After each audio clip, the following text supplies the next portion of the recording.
Hi guys, welcome to Make 2 and another Home Street video. We tried this mobile game in a live stream a few days ago and I've been playing it pretty hardcore since then. At the time of this recording, the game is on version 0.7.5 and it's only been available worldwide for like a week. So it's still too early to say whether we'll keep playing it, but I like it so far.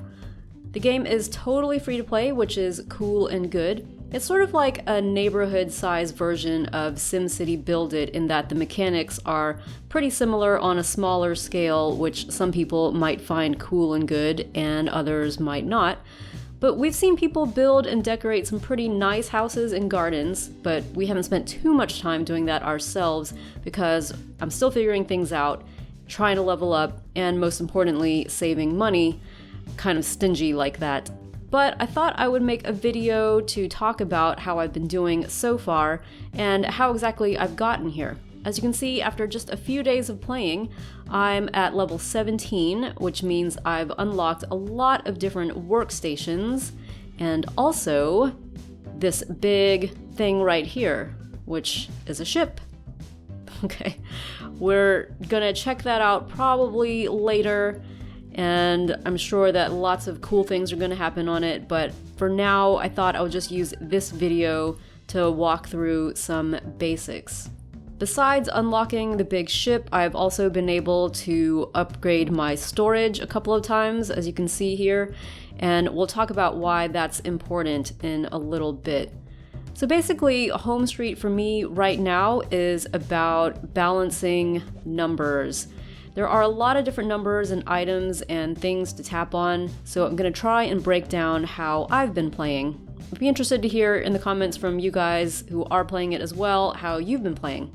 So for me, this game revolves around jobs, which you can look at by tapping this phone icon at the bottom right of the screen. Jobs are how you get coins and stars. Coins pay for things, that's pretty obvious. Stars are how you level up. And leveling up is how you unlock more things. The way to complete jobs is to create or collect two types of objects, memories, or you could call them thoughts, and also products. Some products can be made with memories, and some products can only be made with other products or with a mix of products and memories, and some memories can only be created using other memories. Still with me so far? There are a couple of types of memories and a few different ways to get them. You can look at your collection of memories by tapping on the thought bubble down here at the bottom right of the screen next to the phone that has the jobs. The top part of this screen shows all the memories your collection currently holds. The bottom part shows the memories that are being created. For instance, to create more creativity memories, I'll tap on this icon at the top.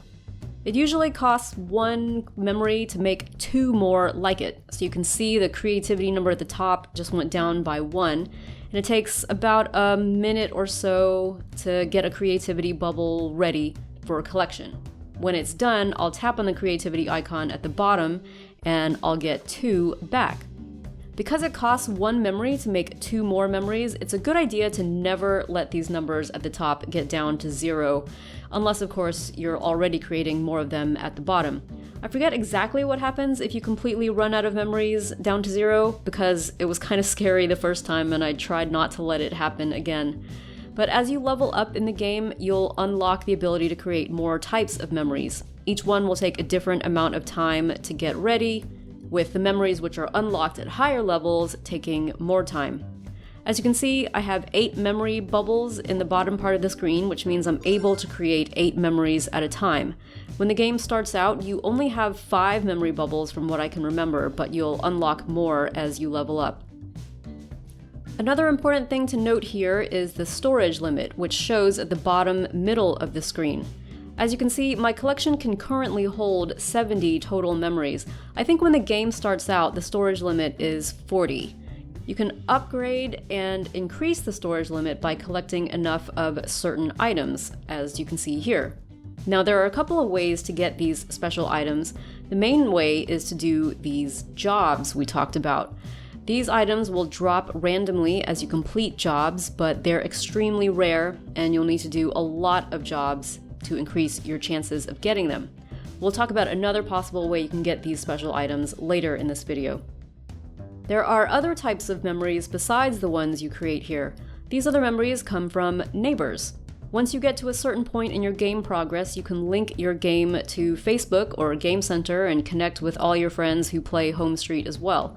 Android players might be able to do it with Google Play, but we don't know for sure because we only play on Apple devices. You can also use a friend code to add someone manually, and you can see ours right now. If you tap on the little red mailbox in front of your house, you'll see a screen saying Friend Thoughts and a long sideways list of other Home Street players you've connected to. As you scroll through all these little icons, which I guess are just the profile pictures from social media, you can see what level they're on, and you can also see different types of memories above their pictures. You can get these memories by tapping on the picture and inviting the friend to your house. It costs something to invite a friend over, and that cost is usually a product or another kind of memory. Then you'll have to wait a certain amount of time before the memory appears above your mailbox for collection. It's all different depending on the memory you request. I don't think any of these memories which are offered are in your friend's control. It's just the game choosing randomly. So if we're on your friends list, we can't decide what memory to offer, so please don't stress about it too much. It's not in our hands because it's all decided somehow by the game. While we're talking about friends and neighbors, we mentioned that there's another way to get those memories, and it's also another way to get products as well. And by the way, we'll be talking about products in a little bit, but this other way to get memories and products is the market. Once you get to a certain point in your game, the market will unlock. This is where you and your neighbors can put memories and products up for sale and also buy them from each other. The people you're connected to show under the Friends tab, and you also get to see 5 random players under this World tab. Every 10 minutes, you can refresh the World tab and see a different set of 5 players. The market can be really helpful because sometimes you just don't want to wait for however long it takes to create a memory or a product yourself, so you can spend a few coins and have them instantly. It can also be helpful because sometimes you might find a really rare object for sale, for instance, one of the objects you need to upgrade your storage. I found someone selling a calculator on the market once and grabbed it so that I could upgrade my memory storage. You have to be really quick about buying it at the market though, especially for rare items or items that are difficult to produce because other people can snap it up before you. Usually, as soon as I see something like that for sale, I immediately tap in and buy it just in case. I don't even really look at the price because it's worth it to me just to save the time. When you first start the game, I think the market allows you 3 slots to sell items, and you can change the number and price you want to sell. Later, you can unlock more slots to sell more things. But here's a tip for selling things at the market.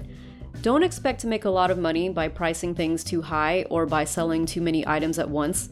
At the time of this recording, the game doesn't allow people to choose the amount they want to buy or the amount they want to pay. It's basically like what you see from the seller is what you have to get as a buyer.